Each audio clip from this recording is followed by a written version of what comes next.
me is the General Attorney Greg Jackson, and welcome to Let's Talk Nation. Once again, it's on, Brother Love. Hey, I would ask you how was this past weekend, man, but there was some historic stuff that happened this weekend, man, so I kind of know what this weekend was for not just yourself, but for most of Americans this past weekend. But I'll just say, so how was your weekend this past weekend? How about that? I'm glad you gave a preference to that because, Greg, it's no way for us to get around no matter what else went on in our weekend, man. And I saw the engagement that we were having back and forth with each other about what took place. And, man, Greg, you tell me my segue continues to get better and better. Well, brother, I don't even know how to segue into the fact that we not only, man, I don't know, is there a stronger word than condemn what took place, man, but also to extend, man, our prayers to the families that lost loved ones during this assassination attempt that, man, I believe, this is my belief, that it was an attempt to cripple democracy in this country. I mean, there's not much more I can add to that except to really and truly just kind of have a conversation around what took place on this past weekend. And for anyone that may have been under a rock or just may not have been paying attention to the news, on this past weekend, former President Donald Trump, who is the lead Republican candidate for the presidential election that's going to be taking place in this November, was speaking at a rally in Ohio, if I recall correctly. And while at this rally in Ohio, was it Ohio or Pennsylvania? It's Ohio, I think. No, Pennsylvania. Yeah. Ohio is where J.D. Vance is from. My brain's thinking about J.D. Vance. But while at this rally in Pennsylvania, an individual attempted to assassinate and take the life of former president, current presidential candidate Donald J. Trump. And a part of the conversation, and Brother Love, you and I, we've had this conversation before, and I want to kind of, just kind of jump into this. And I know that we're jumping into this thing just kind of whole hog with both feet. But we've had some conversations before about, our differences politically, and even some philosophical differences that we may have with other individuals and things of that nature. But politics should never get to the point to where a person's life means less than someone's political belief. Now, there's a couple of places where I may, kind of take a step back, and that's more so political beliefs. When this country was getting started, people were fighting for their freedom and different things like that. But in today's political arena, from what we see in this democracy, in this republic, there's no reason why someone who's running for president should have to worry about their life being taken. But even more so than that, Brother Love, there's no reason why anyone should be applauding a person nearly losing their life who they disagree with philosophically or for political reasons. You're absolutely correct, Greg, and I'll even, go one step further, man. I think we need to observe the response of these individuals that we recognize as leaders around the country and even in our own communities. Yeah. We need to look at their reaction and their response. And Greg, I mean, just as we're having a conversation here and now, I think leaders have an obligation right now to speak out about not just condemning this, but also to have some conversations about people having the right to agree to disagree. Greg, you and Doc Polite, I look at y'all's service to our country. These are the things that you made sacrifices for so that we can have conversations that are not always agreeable.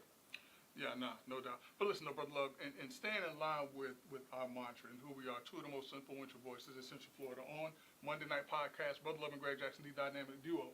I think that it's important to have, more of a conversation on this because the bigger question is, how is it that this individual was allowed to get this close to a former president with Secret Service details and different things like that? How is it that this person was able to sit on a rooftop for however long he was there, people seeing him, people pointing him out, and still get off a shot that was close enough to pierce the ear of Donald Trump? Now, in my different stations in serving, I was in the National Guard, Army National Guard. I was in the Navy Reserve. So, I never had the opportunity to serve as a sniper or anything like that, but I did have an opportunity to set up perimeters and different things of that nature and know how to set up perimeters. And it still baffles me, Brother Love, even in my rudimentary understanding of what should take place when you have the former president speaking of how you secure a perimeter.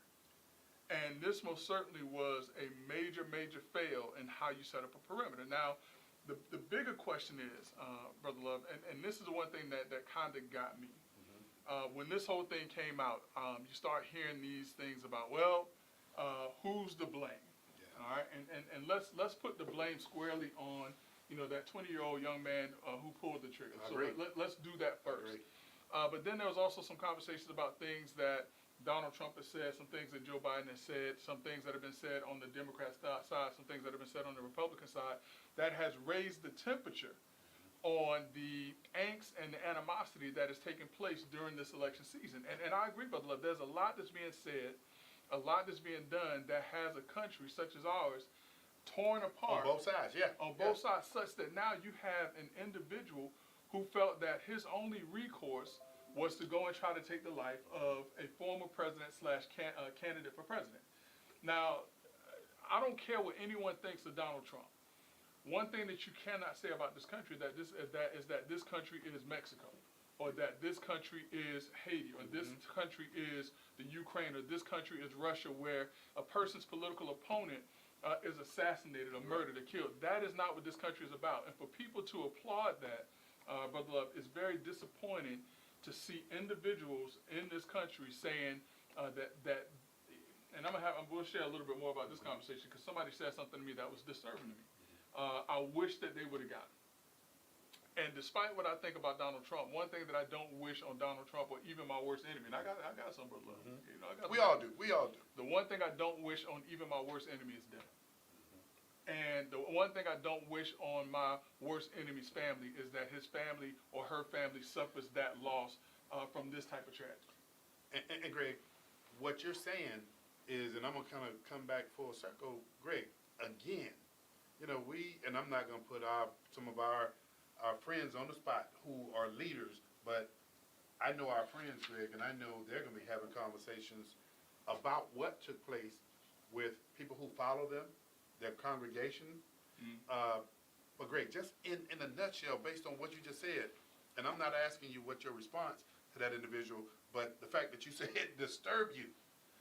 These are the kind of conversations that I don't think, Greg, I'm not willing to allow somebody to kind of slide something like that in on me without me responding back to it by saying, sometimes we got to put people on the right path or help them get on that right path. You got a lot of emotions going on, but Greg, no emotion should ever get to that point. No, absolutely not. Absolutely not. But here's the other thing that I don't think that people really thought through. Even the ones who said, I wish they would have got him. I wish, this kid would have succeeded. And I want to talk a little bit more about that kid a little bit later on, Brother Love, because that in and of itself is a sad tale. Yeah, you're right. In and of itself. And we'll talk a little bit more about that, as odd as it may sound to some people. That there is some despair in even the suspect, the killer in this case. But let's really and truly sit back, Brother Love, and just for a moment think about what happens, or what would have happened if that bullet would have actually succeeded in snuffing out the life of Donald Trump. So can I kind of take a shot at this one? Be my guest. Because I thought about the same thing. Yeah. We talk about how split this country is now, how polarized this country is now. Greg, man, I tell you, thank God that did not happen, because when you think about if things went another way, Greg, I could see this country devolving. I mean, I have faith and confidence, but Greg, no one person should dictate how the rest of America lives. And to climb up on a building and do what this young man did, and I mean, I know we're going to kind of circle back to that because there are some discussions about, mental health or bullying and things of that nature. Yeah. We can talk about that. But, Greg, I have I have thought about that. Well, let's be clear about it. I personally think that we would have had a civil war on our hands in this country. I think that if Donald Trump would have been murdered on that stage, and forget the fact that the young man was a registered Republican, because what he said, the last words that he uttered on social media was, "I hate Republicans and I hate Donald Trump." So the fact that he was a Republican meant little or nothing. But let's forget the fact that that he was a registered Republican. If Donald Trump would have died on that stage on that day, individuals who strongly support Donald Trump would have seen this as an affront on the American democracy as they see it, and quite frankly as we see it, because to murder a former president is something that's never been done, Brother Love. It's only been 2 times in the history of this country where a president has been murdered. Lincoln and JFK. There's also been one other time when a president who was actually a candidate, but he was also president at the time, was actually shot in an assassination attempt in the form of Ronald Reagan. I also heard that the FDR on his way, not FDR, but TDR, Teddy Roosevelt, on his way to giving a speech, that he was shot, but he went and gave a speech anyway and said, "You can't kill a bull moose."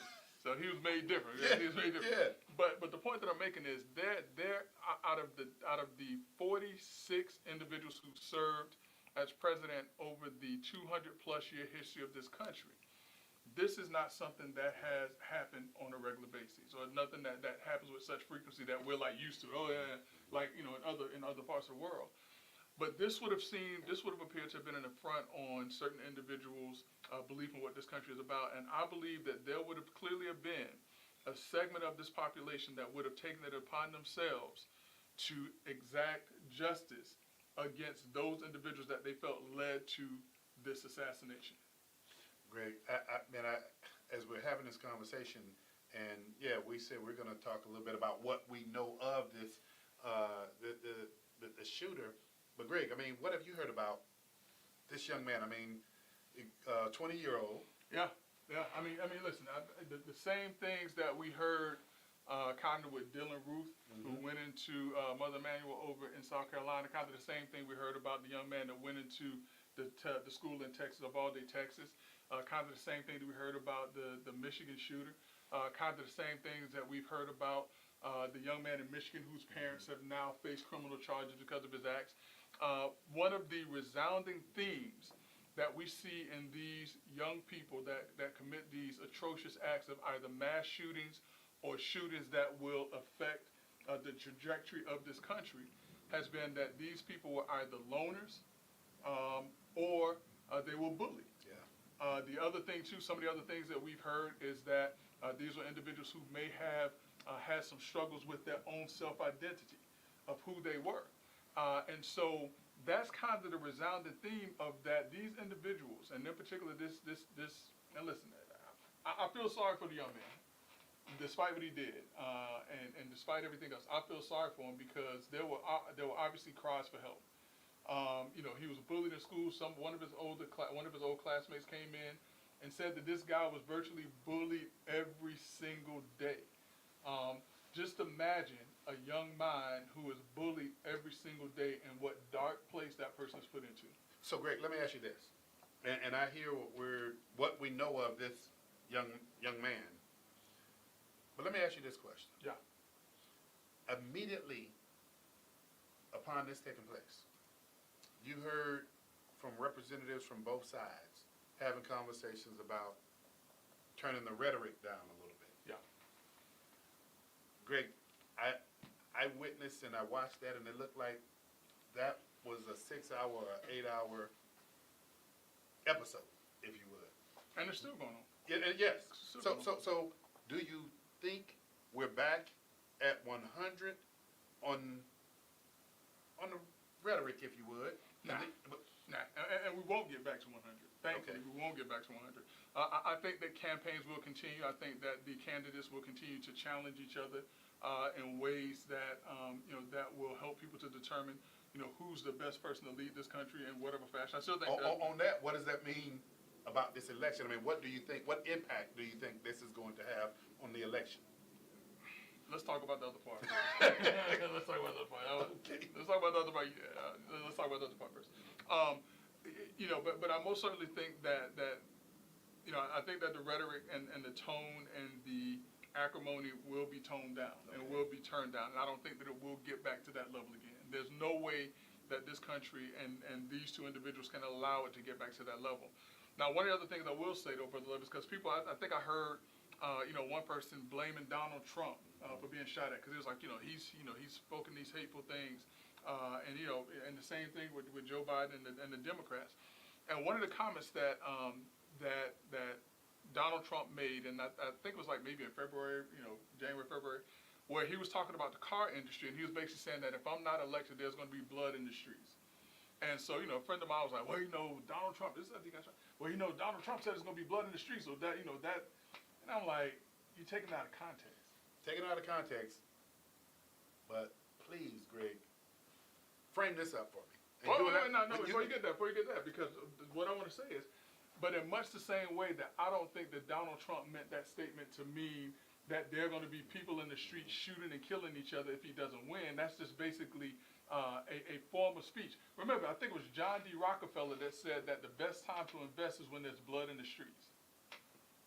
That those are financial terms. Now, in much the same way that I don't put any real any blame on Trump for giving that comment about blood in the streets and saying, hey, he just turned it up and said this.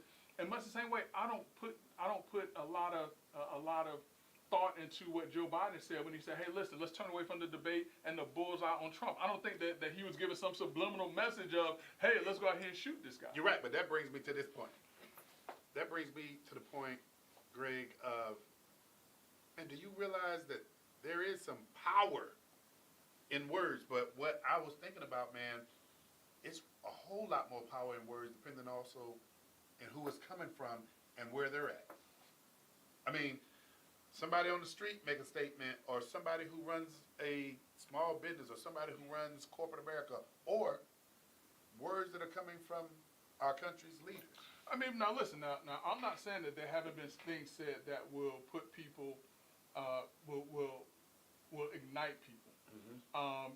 Trump has been compared to Hitler. I think that's dangerous speech for someone who is a former president of these United States to compare that person to Hitler. That is irresponsible in my mind. I believe I've heard Trump referred to as being an evil person. Whenever you think about evil, especially in young minds, that is something that you want to get rid of, or something that you want to dispose of. Now, the worst I think that I've heard Trump say about Biden is that, hey, listen, you're crooked. And when he's talking about his business dealings, I don't think I've ever heard. And correct me if I'm wrong. I could be wrong. I try to focus on more positive than negative, but these were things that stood out to me because even in the debate, one of the comments that Joe Biden said that kind of struck me, and I was like, you know what? I hope the people aren't putting a whole lot of stock into what he's saying because that's not accurate and it's not correct. When he basically said that Donald Trump, when he was in Charlottesville, basically said that white supremacy, that they were good people and things like that. When clearly, if you listen to the whole tape, Donald Trump said that aside from those individuals and what they did was deplorable, and he denounced it. But Joe Biden is telling the country and telling people, well, wait a minute, Donald Trump supports these people who are coming out of the fields with pitchforks. Now, those are not accurate and true statements.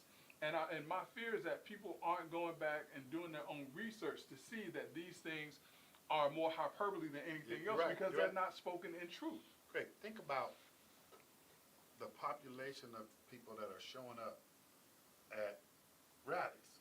And in particular, I want to say former President Donald Trump rallies. Yeah. And the fact that we talk about violence has no place in politics whatsoever. Man, what is taking place to kind of stress this, but also to ensure not the safety of the president, but the safety of the people? Greg, do you realize, and I could be wrong, man, but was it 2 innocent victims? So yeah, one individual was shot and killed, and there were 2 individuals who were critically injured. And Greg, they went to listen to something they believed in. To support their candidate. Yes.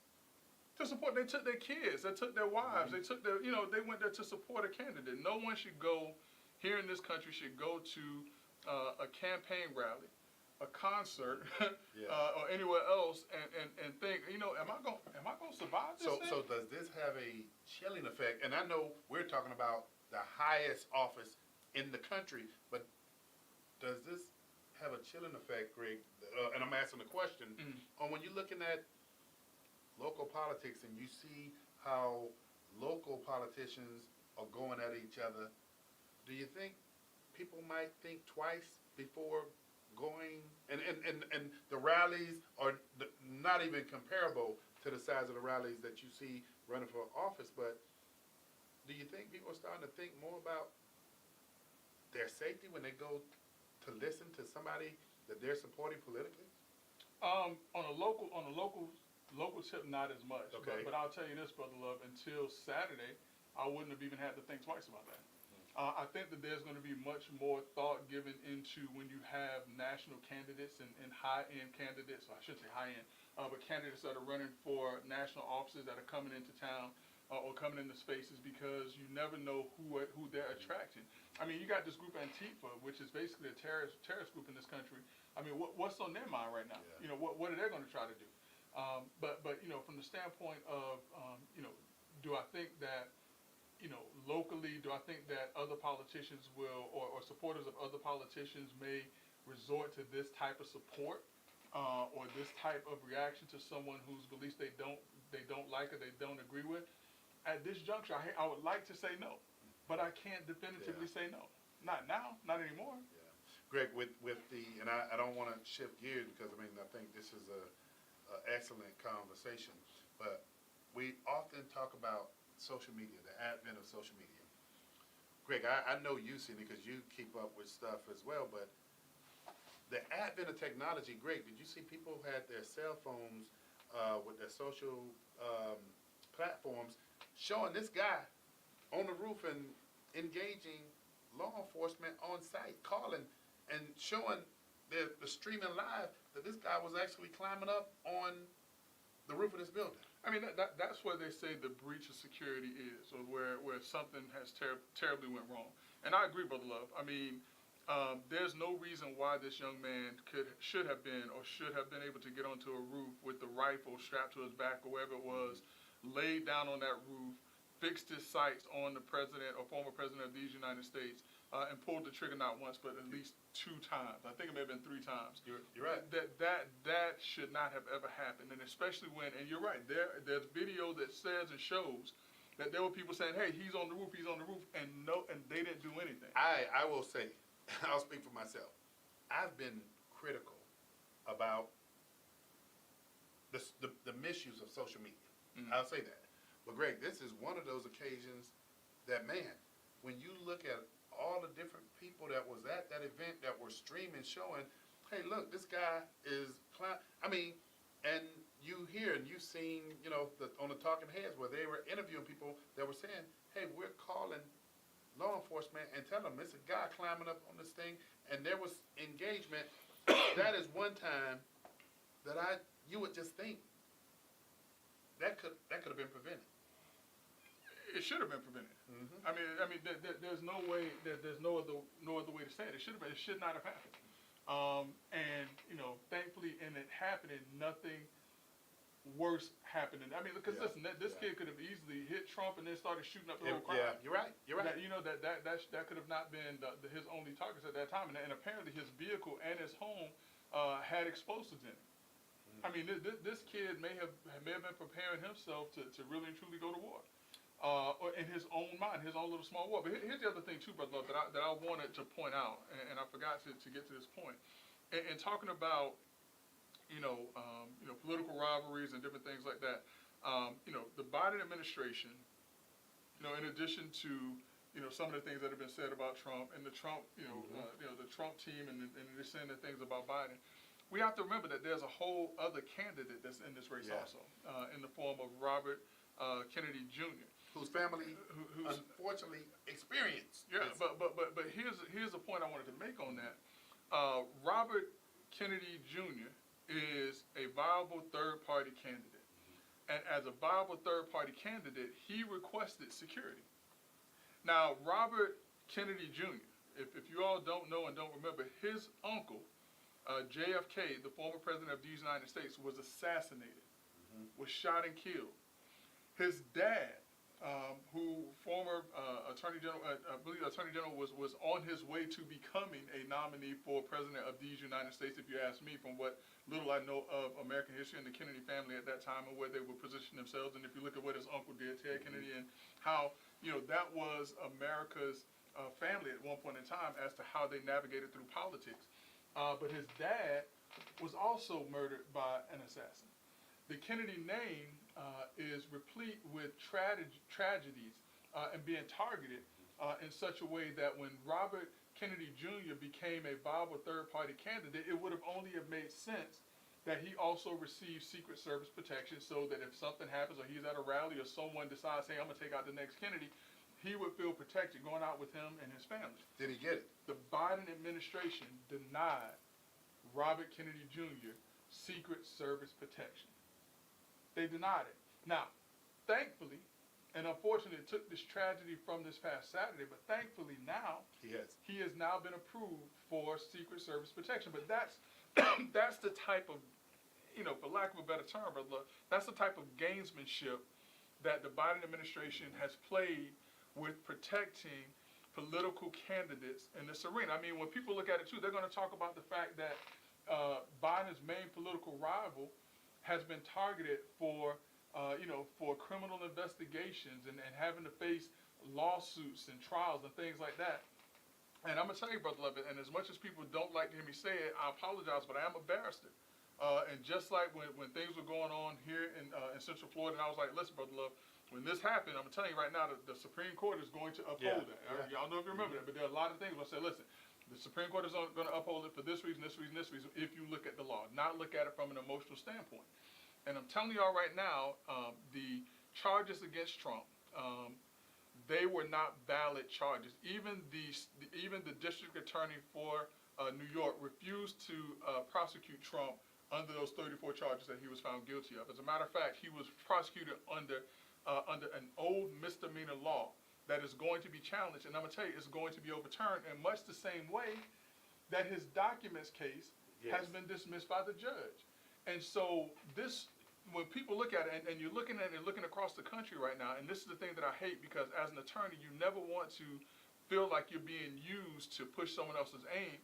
But even, with the Mar-a-Lago thing, I mean, the fact that this judge evaluated his property as $18 million when the house down the street from him is worth $100 and some odd million. The judge misvalued his property. I mean, it's things like that when you look at it, it's like, well, wait a minute, all of these prosecutions and things that's going on, and not only are these prosecutions going on, but there are coordinated efforts between the White House and the prosecutors in these cases, because Bonnie Willis went to the White House to discuss the case. Letitia James went to the White House to discuss the case. James Smith was appointed when he should not have been appointed. It was not proper what was done. And when you start looking at this and these things start to fall apart, it makes the normal person feel like, well, hey, wait a minute, Trump just got away with something, when in actuality, the legal system has corrected something that should not have happened in the first place. So with all that being said, Greg, and I got to roll this on out to you, we often hear the terminology weaponizing government. Are those, I mean, when you talk about Kennedy being denied Secret Service protections, when we look at the different cases, when we look at politics and we look at folk just, I mean, what, the case this weekend with the judge that you're talking about, the documents case, judge dismissed the case. Yeah. But, Greg, for a regular person to go through that, they don't understand it. Not having the influence, not having the resources to push back for as long as this was taken. Yeah, to your point, I was looking at it a different way in terms of, the regular person doesn't understand, the thought processes that the judges go through and different things like that, and understand why these things are being overturned. And remember, the January 6th defendants, the Supreme Court is saying that they were overcharged. I mean, there's so much that's going on. But to your point, if this was not, Donald J. Trump, former president, billionaire or millionaire, whatever his financial status is, if it was just a regular, everyday person that was being railroaded like this, they would be in prison right now. Wouldn't be able to survive. They would be in prison right now. And that's the thing that gets me, Brother Love, more than anything else. And I want people to understand this. And I don't know why I have to always say this, Brother Love. And I say this constantly. First and foremost, I am not a Republican. Let's get that straight right there. I'm barely a Democrat right now, but that's all. But I ain't no Republican. I'm saying right there. I'm barely a Democrat right now. This is for another reason. I am not a Donald Trump fan. Matter of fact, if you come in my closet, you're gonna see a Robert F. Kennedy shirt. And I started to wear it tonight. My Robert F. Kennedy shirt. Not necessarily saying I'm a fan of his, but I'm just saying there are options to what American people should be looking at. But I say that because when I look at these things, I look at it from the perspective of it can happen to anyone. If someone else was in that same position as Trump, I don't care who it is, would they be treated fairly? And if I see something where someone is not being treated fairly, I can look past if I like you, if I don't like you, if I think that if I think that you're whatever, I can look past those things to say, is this right or is this wrong? And I think, Greg, what you're saying, this is what we would hope most people, the vantage point that they would come from, but we know there is a degree of subjectivity. But what you just explained was you coming at it from a perspective of being objective, trying to make sure you're looking at both sides of this thing. And when we have our conversations, and I'm not gonna mention the off-air conversations, we're direct. But Doc and I was having this conversation on the 6 o'clock show. Man, we call balls and strikes with one another, and then when we leave our space and place, we all right with each other. We not. This meant life. But Greg, what we're looking at right now, Greg, I think continues to adversely affect the country. One of the things, the conversations, man, that we used to have when we first started this show was the fact that America's foes throughout the world, they'd been trying for decades. Centuries. Well, not centuries yet, but at least a century. Yeah. But trying to beat the United States from outside. Yep. Now they've realized they can't beat us from outside. They're gonna or at least try to sit back and attempt. But I think we're better than this. But they're seeing, let America fold from within. But we're gonna show everybody, and it's gonna take work, Greg. I'm not only gonna sit up here and say it's easy peasy. Yeah. But Greg, what we've realized and what's right in front of us is the fact that nobody can defeat America outside. We got to figure out how do we come back home to America with our disagreements, with our dislikes about what one may think and political opinions. Great, man, think about it. That stuff was not as highlighted going back to 2016 or 2018 as they are now. Yeah. No, I agree. But here's the other thing too, Brother Love, and I want people to think about this, and I want you to see kind of the difference in things. And I want you to be honest with this one now. What would have happened if the person that was shot on Saturday was Joe Biden? What do you think would have happened across this country? Greg, same scenario now. Not injured, but just shot. What do you think would have happened in this country? And I'm going to tell you what would have happened. You're going to be like, oh, yeah. Oh, Greg. Oh, yeah. I don't think, and I'm going to this is me. I'm going to say this. I think there would have been outrage. Mm-hmm. I think people would have been discussing. People would be having the same conversations that you and I are having right now. But you know something? And I'm shooting directly from the hip. Greg, there would not be what I believe would be an uprooting of America with people wanting to grab. I'm going to just tell you. Grab their pitchforks and run out. I don't believe that. So you don't think that? Mm-mm. Okay. So you think? Okay. You think that would have taken place? Yeah. 100%. 1,000%. I think we would have had protests all across this country right now. Protests. I don't disagree with protests. And I'm talking about protests with people tearing up their own communities and throwing fire bombs and all of this other stuff in the buildings and all of the other stuff, destroying their own communities over something like this. I don't think there would have been this level of calm. I don't. You can look at me like that if you want to. I'm just telling you. That I do not think that the response would have been the same, which is sad to me that I feel that way. I think we would have had another Milwaukee. I think we would have had another Seattle. I think we would have had another Chicago, where people were tearing up and going in and looting and everything else. So with that, I mean, because I mean, yeah, we see it differently. But with that, Greg, what do you think has to happen? What do you think? I mean, because I think we've hit the pause button for a little while, and everybody's saying, "Hey, look, we're better than this." But do we go back? And you mentioned already that you don't believe that we're going to go back to the level I don't think so. of fever that it was at. Yeah, I'm sure it won't. And I'll tell you what, watch what happens. If on whatever that day, the Tuesday in November is, brother, mark my words. If Donald J. Trump wins, watch what happens. See, now Watch what happens. Which brings me to the question, which brings us back around to the question that you asked. We got there. We found our way back. How do I feel this has affected the outcome or the potential outcome of this election?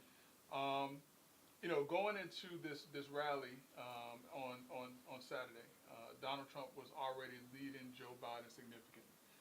One of the reasons why he was leading Joe Biden significantly is that because after the debate, where Donald Trump clearly pointed out that Joe Biden appeared to be weak, that he was not respected, that he was struggling cognitively. I think that a lot of Americans realized that was the case, to include a number of Democrats, which the last time we talked about this was 17 Democrats who were calling for Joe Biden to resign. And as a matter of fact, George Clooney, a good friend of Barack Obama, who has been very silent on this, aside from, oh, hey, we all have bad debates.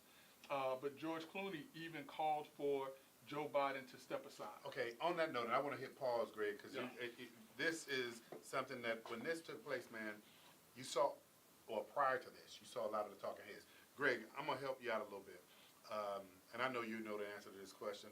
How many members in the United States of House of Representatives? 435. Okay. You just mentioned 19. 17.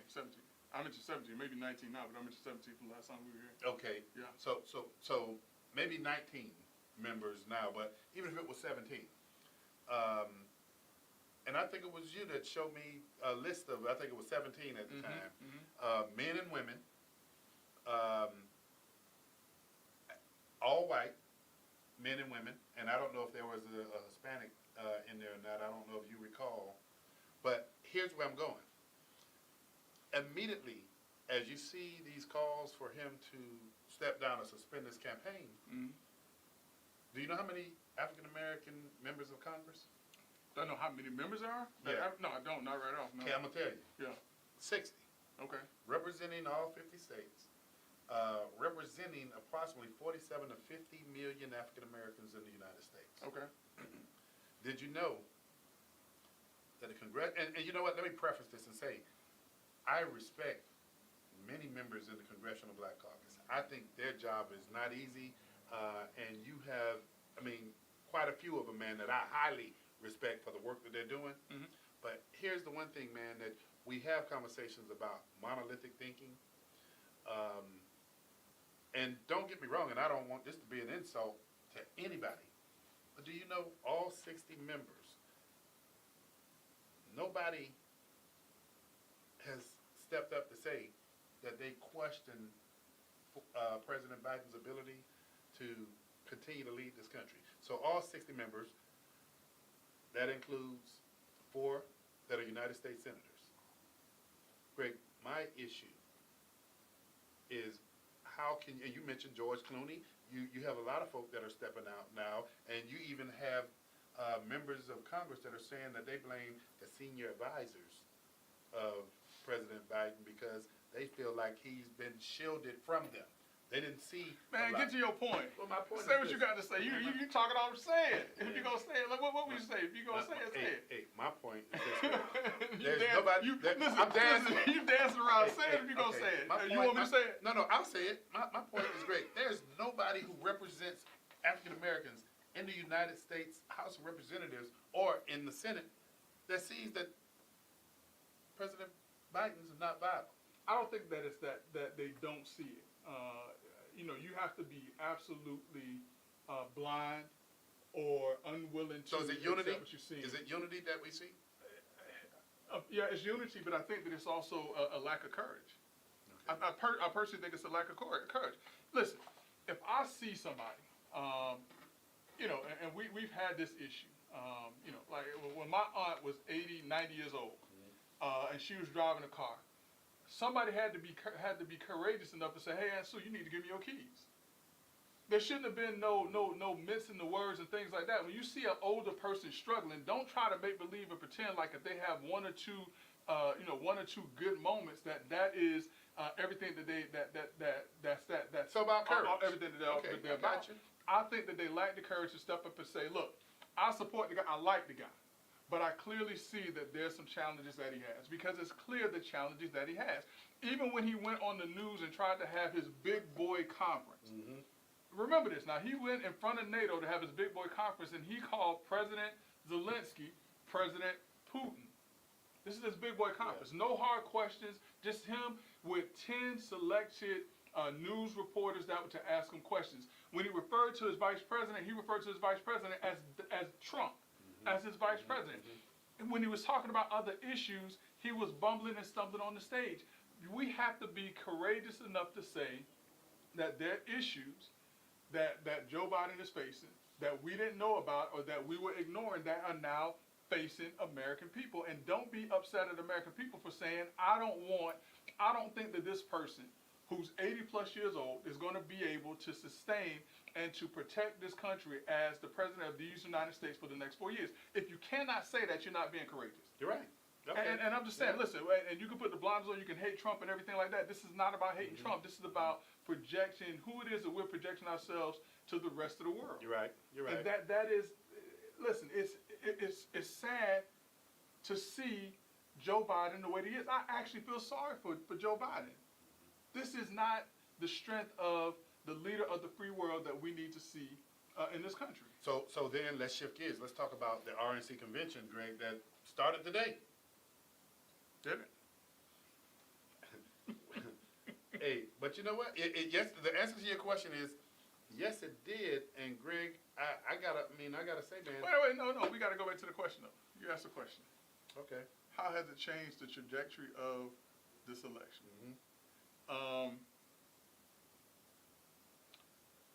We're talking about Trump, the debate, the strength, and things like that, and why a number of Americans are now starting to turn away from Joe Biden, to include the individuals in Congress.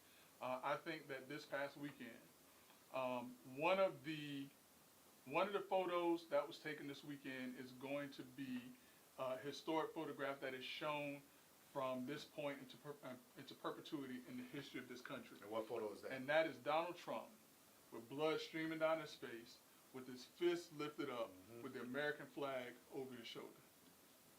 You're right. That's a show of strength.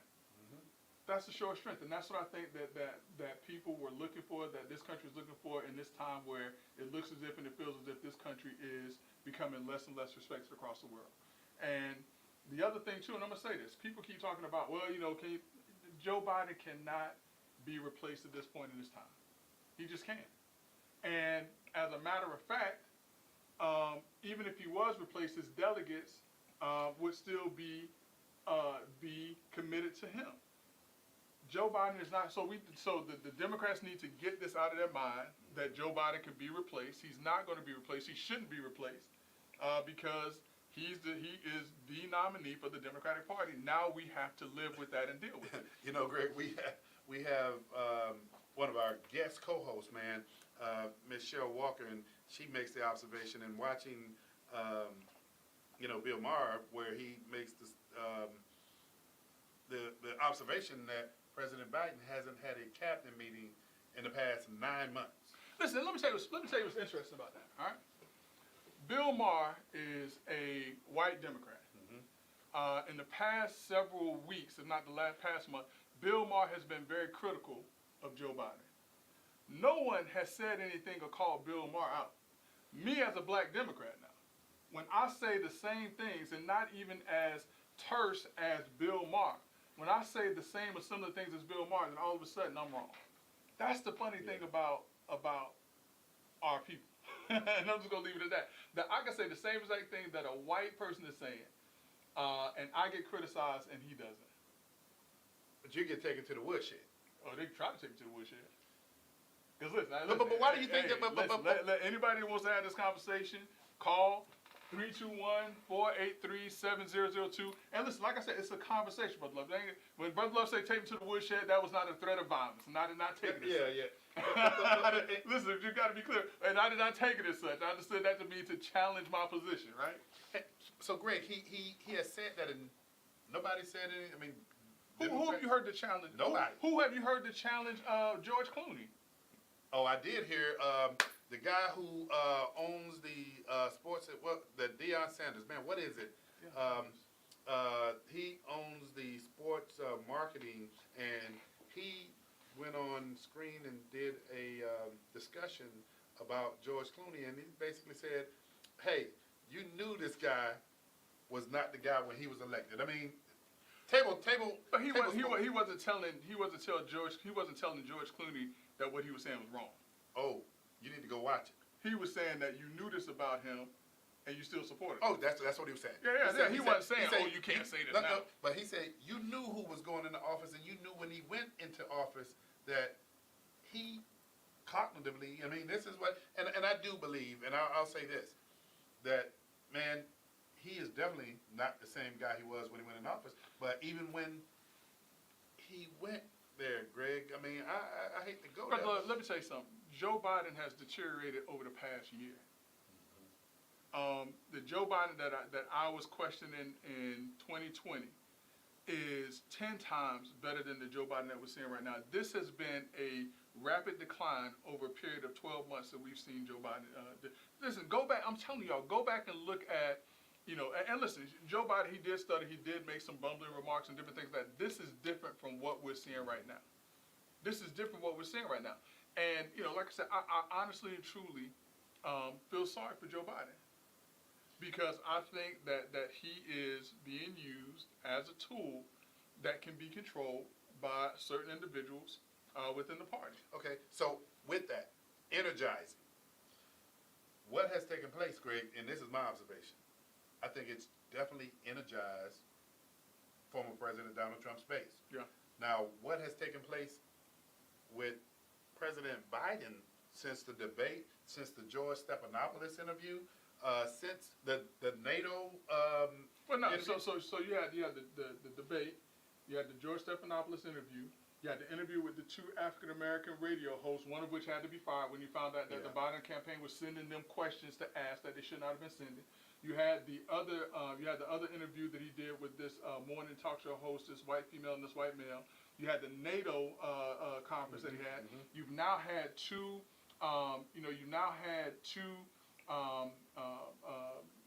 press conferences since Donald Trump has been shot, and if you listen to those two, So my whole point is this: you see a base that was already energized. Now, when you look at the level of energy that's taking place, and compounded with that, Greg, do you know that there's another debate that's taking place in September? Joe Biden would be crazy to go. Joe Biden would be crazy to go, and they'll be crazy to let him go. They'll be crazy to let him go. But you don't. You're right.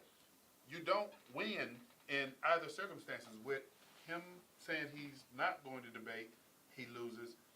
With him showing up to debate, let me say something. Let me say something. Joe Biden was set up. Joe Biden was set up. When in the history of this country have you had a presidential debate in June? This was the earliest that a presidential debate has ever been held. See, I didn't even. Go back and check. This is the earliest in the history of presidential debates that has ever been held this way. This is the only time that the format that they did was done in this way.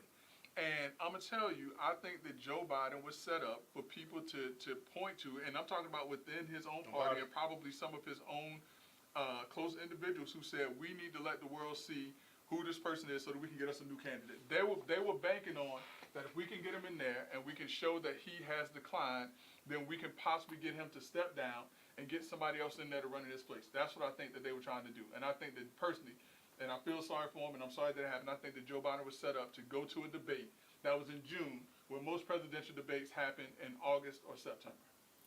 I think it was set up. So, Greg, if you were a betting man, would you say that debate's going to take place in September? Listen,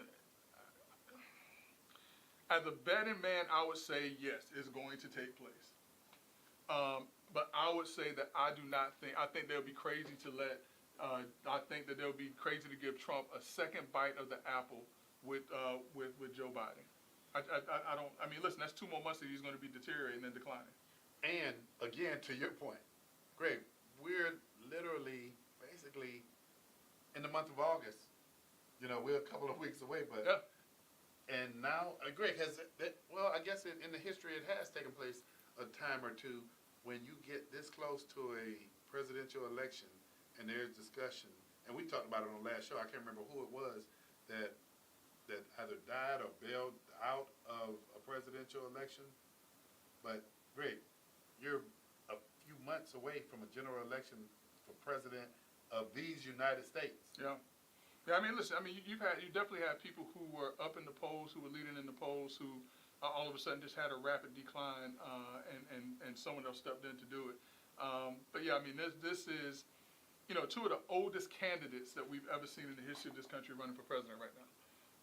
One of the candidates has been, convicted of 34-count felony, which again, I think that's going to be overturned, who is the subject of 4 criminal trials and investigations. Which I think are going to be, and one of which has already been resolved by the court. And somebody's telling me, well, I think it's going to be appealed and it's going to be overturned. No, because that was a 93-page opinion that this federal judge wrote specifically on the constitutional provision with regards to appointing someone as a special counsel, and it wasn't done. And she asked James Smith to provide a brief of his own as to what other remedies could be considered other than dismissing the case, and James Smith did not provide a brief to a federal judge. I don't understand how this high-speed, low-drag federal prosecutor did not prepare the proper brief to put in front of this judge so that the case wasn't dismissed. He knows that it's not a good case. Greg, one of our good friends, man, and she was basically bringing up a point, man, and one of your brethren who is a barrister, Bakari Sellers is a barrister as well, right? Mm-hmm. She was saying that she was watching a panel, and he was trying to stand in the gap for black men and policies that adversely affect them. And he was talking about debating Maher and other panelists about Maher's position on President Biden. Who, Bill Maher? Yeah. They don't want none of Bill Maher. You don't want to? They don't want to. Listen, you pretend if you want to. Listen, Bill Maher's a bad boy. You don't want none of Bill Maher. He can say that. Let Bill Maher get hold of him.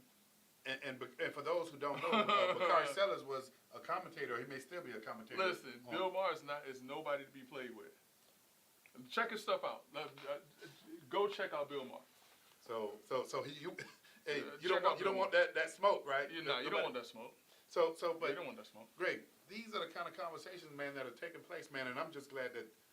Man, we've had the opportunity to we've kind of covered this, not just from the assassination attempt, but, man, we're taking a deep dive into the case. Bill Maher is so bad, even Democrats don't mess with Bill Maher. Bill Maher's probably the only white man that said the N-word and still on TV. No. If I remember right, now if I'm wrong, I'll apologize next week and I'll correct myself, but if I remember right, Bill Maher's the only white man that I can think of that said the N-word on television, and he's still on there. But, we always open this up. And this is to Cheryl and everybody else and Robert Ector, but that phone number is 321-483-7002. Man, what are some of your thoughts? I mean, and I'm gonna say this: Whoopi Goldberg got something going on because remember she had Ted Danson dressed in blackface and he's still on TV. Yeah, I remember that. He's still. So listen, man, it's some people that listen. I'm gonna leave it at that. Great. Here's something, man, and I don't know if you can answer this. Okay. And I've been asking myself this question. Uh-oh. How did we get here? The assassination attempt from Saturday. That's how we got it, man. That's how we got it. But well, Greg, let me go back even a little further, man. I mean, for whatever people believe, but how do we get to a point, man, that the country is as divided as it is? Listen. If we wanna really and truly dig through it, I mean, this is something that has been happening since I want to say ever since Everybody Wins philosophy came about, where everybody gets a trophy philosophy came about. And whenever you challenge someone's position or how someone thinks, then all of a sudden you're a bad person, you're a bad guy. We are now in a society, Brother Love, where people think that you cannot have a countervailing or a counterpoint of view, and if you do, you're evil or you're a bad person. When we came up, it was okay to have different ways of thinking about things and different ways of doing things, and it was okay to lose, and it was okay to win. It was okay to be certain ways, and now the society that we live in, believe it or not, as free as this society is, this society has become more restrictive than it has ever been almost in the history of this country since the 1960s. I mean, people want to quelch free speech now. You can't say certain things. You can't do certain things because if you do, you're going to be canceled.